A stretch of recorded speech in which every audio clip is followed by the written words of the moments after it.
Let's talk about taking right action. When I teach this, I call it chirp or get off the twig.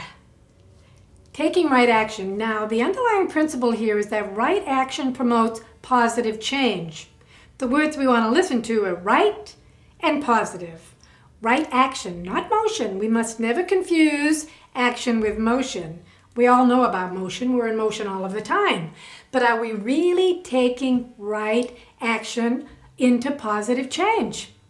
Now, there's a reason. This is the 7th chapter in The Joy is in the Journey, A Woman's Guide Through Crisis and Change. There's a real reason for that, because we are much more likely to take right action if we have paid attention to the first 6 chapters.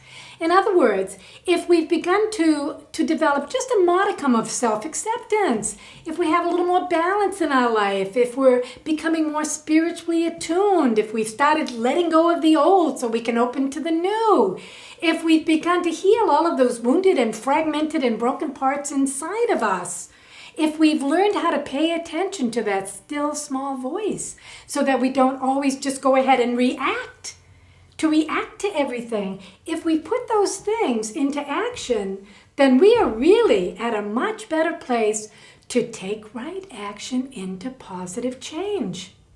But before we even get to the action, and women they say, I'm ready, I want to take the action. But first we have to look at a very important thing called discernment. Discernment is key.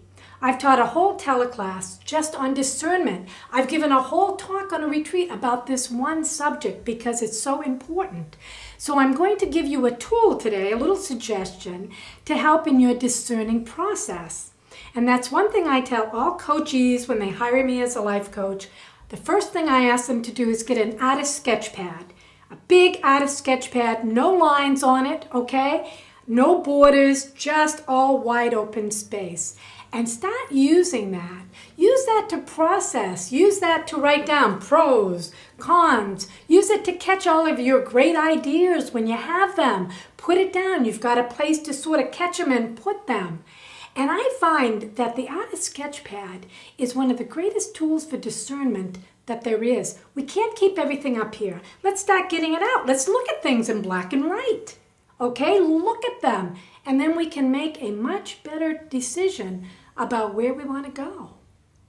This is Betty Hill Krausen. Please visit me at thejoyusinthejourney.com.